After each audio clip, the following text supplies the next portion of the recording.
ইন্নালিল্লাহ বলার প্রশ্নই আসে না। যে বলবে তার ঈমান নষ্ট হয়ে যাবে। সে সাদ্দামের ফাঁসির রায় কার্যকর করছে শিয়া বিচারপতিরা। মুনাফিক ও গাদ্দার দ্বিতীয় সবচেয়ে বড় শত্রু হচ্ছে ইরান এবং শিয়ারা। এটা আমাদের মাথায় রাখতেই হবে। এবং মধ্যপ্রাচ্যে ইরানের এবং কুখ্যাত শিয়াদের ফিতনা নির্মূল হয়ে গেছে। শেখ, আরেকটা বিষয় আমরা লক্ষ্য করছি, সেটা হচ্ছে মৃত্যুর পরপরই অনেকে শোকাহত হয়ে শোক প্রকাশ করছেন। কেউ ইন্নালিল্লাহ লিখছেন, কেউ বা আল্লাহ তাকে জান্নাতবাসী করুক এরকম দোয়া করছেন। আবার একই সাথে বিপরীত পৃষ্ঠে কাউকে দেখা যাচ্ছে আলহামদুলিল্লাহ বলছেন। কট্টর শিয়াপন্থী হওয়ার কারণেই তারা বলছেন কিনা এই বিষয়টা আপনার কাছে একটু জানতে চাচ্ছি। হ্যাঁ, এটা একটা আকীদাগত প্রশ্ন। এবং আসলে বাংলা গেলেই তো হুজুগে বাঙ্গাল। এই দেশে তো আমরা এমনও শুনি অনেকে ওই খামেনির বিপ্লবকে ইরানে ইসলামী বিপ্লব বলে। খামেনির বিপ্লব কোনোদিন ইসলামী বিপ্লব না, কারণ শিয়ারা ইসলামের অনুসরণ করে না। তো ওই ধরনের লোকজনই না বুঝে, আকায়েদের ব্যাপারে জ্ঞান না থাকার কারণে হয়তোবা ইন্নালিল্লাহ লিখতেছে এবং তার বেহেশতে উঁচু মাকামে দোয়া করতেছে। আহলুস সুন্নাল জামাত এক মত, আহলুত তাশাইয়ুহ কুবরা যারা, তারা কাফের। অর্থাৎ যারা কোরআন কারীমের তারমিম বা তাহরিফের কায়েল, যারা বিশ্বাস করে নাউজুবিল্লাহ কোরআন শরীফে সাহাবায়ে কেরামের মধ্যে সিদ্দিক আকবর, হযরত ওমর, উসমান ওনারা পরিবর্তন আনছেন, নিঃসন্দেহে তারা কাফের। কারণ আল্লাহর কোরআন হেফাজতের দায়িত্ব আল্লাহর। আল্লাহ নিজে বলেছেন, ইন্না নাহনু নাযালনা যিকরা ওয়া ইন্না লাহু লাহাফিজুন লা তাবদীলা লিকালিমাতিল্লাহ। স্পষ্ট কোরআনে আল্লাহ বলছেন, কোরআনের কোনো পরিবর্তন কোনো মানুষের পক্ষে করা সম্ভব হয় নাই। এটাকে তারা অস্বীকার করে।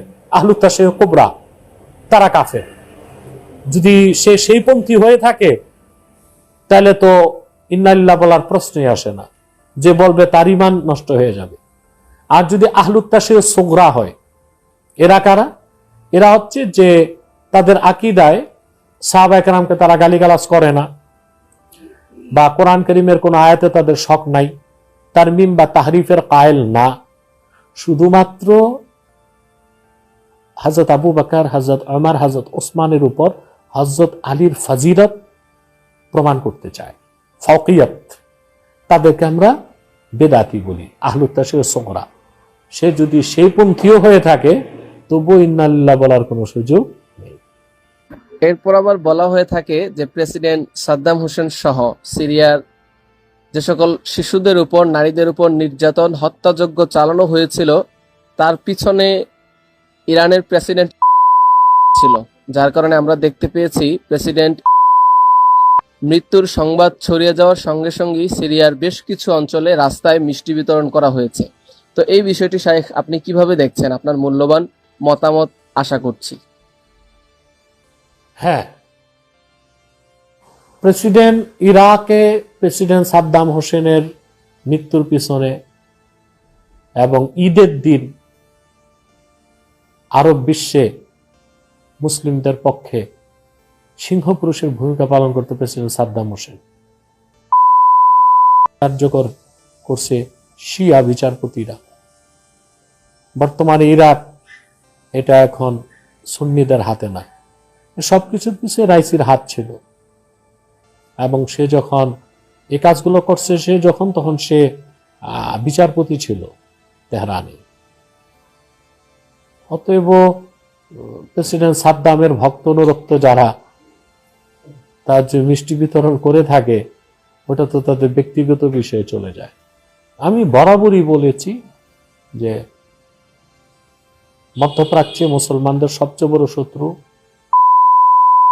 এটা সবচেয়ে বড় শত্রু মধ্যপ্রাচ্যে মুসলমানদের আমাদের। তারপর মুনাফিক ও গাদ্দার দ্বিতীয় সবচেয়ে বড় শত্রু হচ্ছে ইরান এবং শিয়ারা। এটা আমাদের মাথায় রাখতেই হবে। এটা মানুষ বাস্তবতা তো দেখতে পেয়েছে। বারবার ইরান হুঙ্কার দিচ্ছে হলে সর্বাত্মক যুদ্ধে জড়াবো, কিন্তু সে সর্বাত্মক যুদ্ধে জড়ায় নাই। দেশে ততক্ষণ হামলা করে নেই যতক্ষণ সে নিজে হামলার শিকার না হয়েছে। যেমন দামেস্কে তাদের কনসুলেট ভবনে হামলা করা হয়, তখন সে সরাসরি হামলায় জড়িয়েছে। তাও আমার মনে হয় টেলিফোনে কথাবার্তা বলে সমঝোতার ভিত্তিতে হামলা হয়েছিল। এরপর পক্ষ থেকে হামলা বন্ধ, ইরানের পক্ষ থেকে হামলা বন্ধ, কিন্তু আমাদের তো রক্ত জীবন দিয়েই যাচ্ছে। রাফাতেও তো হামলা হচ্ছে, ইরান সর্বাত্মক যুদ্ধে জড়ায় নেই কেন?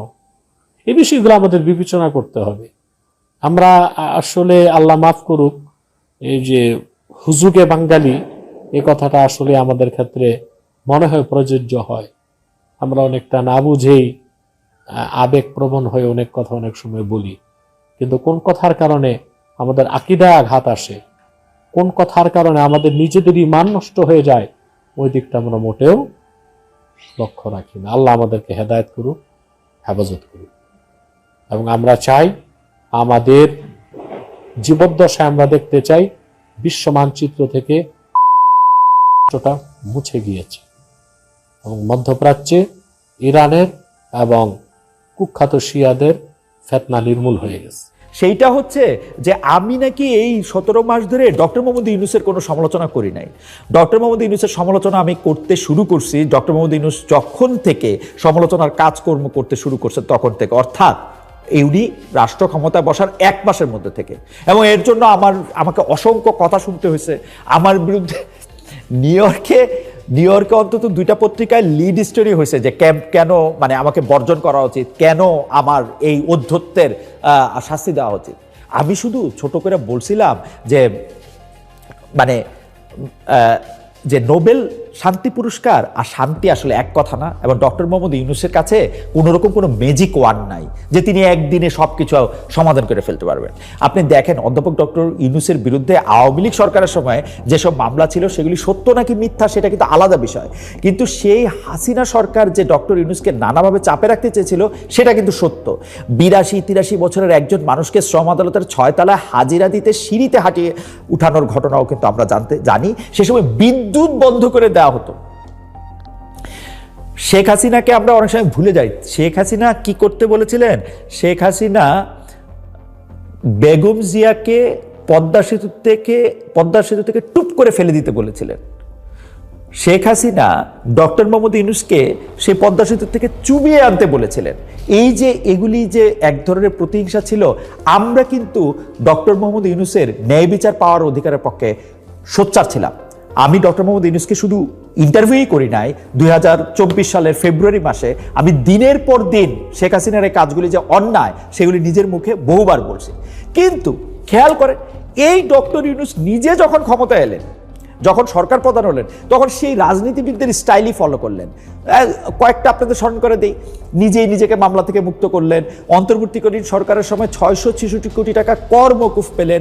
শুধু গ্রামীণ ব্যাংক নয়, গ্রামীণ সংক্রান্ত যাবতীয় সুযোগ সুবিধা যাতে বাকি জীবনের জন্য নিশ্চিত হয় সেটা করে গেছেন তিনি।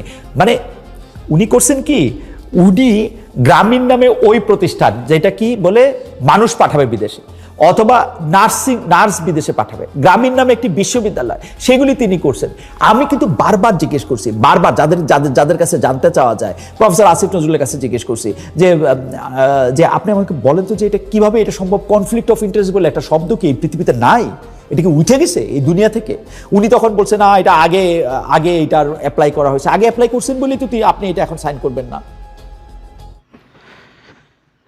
প্রিয় দর্শক, আসসালামু আলাইকুম, সবাইকে আজকের ভিডিওতে স্বাগতম। এতক্ষণ আপনারা দেখলেন ডক্টর এনায়েতুল্লাহ আব্বাসী খামেনি সম্পর্কে যেই তথ্য দিয়েছেন, সেই তথ্যগুলি কতটা যৌক্তিক ছিল সেটি অবশ্যই কমেন্ট বক্সে জানাবেন। শিয়া টিয়া কী সব বলে এসে তাকে উদ্দেশ্য করে বললেন এসব কথা। তো এই কথাগুলি কতটা যৌক্তিক ছিল, এই কথাগুলি কতটা সত্যতা আছে এবং আপনি এই কথাগুলি সম্পর্কে কতটা জানেন সেটি অবশ্যই আমাদের কমেন্ট বক্সে জানিয়ে যাবেন। বরাবর মতো এনায়েতুল্লাহ আব্বাসী কিন্তু আগে একবার ডক্টর মিজানুর রহমান আজহারিকে কাফের ফতোয়া দিয়েছেন এবং অনেক আলেমদেরকেই সে কিন্তু অনেক সময় কাফের ফতোয়া দিয়ে থাকেন। ঠিক একইভাবে খামেনিকে সে কাদিয়ানি, তারপর কী যেন ফতোয়া কিন্তু সে দিয়েছেন। তো তার সম্পর্কে আপনি কি মনে করেন যে সে কি আসলেই এই বাংলাদেশের একজন বড় আলেম নাকি ভণ্ড? তো এই সম্পর্কে আমাদের কমেন্ট বক্সে কমেন্ট করে জানাবেন। প্রিয় দর্শক, আজকের মতো এখানে শেষ করলাম। আবার দেখা হবে নতুন কোনো ভিডিওতে। নতুন ভিডিও দেখার জন্য আপনার উচিত আমাদের এই ইউটিউব চ্যানেলটিকে একটি সাবস্ক্রাইব করে রাখা, একটি সাবস্ক্রাইব করে দেওয়া, যাতে করে পরবর্তী ভিডিও আপলোড করার সাথে সাথে আপনার কাছে একটি নোটিফিকেশন যায়। আপনি সবার আগে আমাদের এই ভিডিওটি দেখতে পারবেন যদি সাবস্ক্রাইব করে রাখেন। ভালো থাকবেন, সুস্থ থাকবেন। আল্লাহ হাফেজ।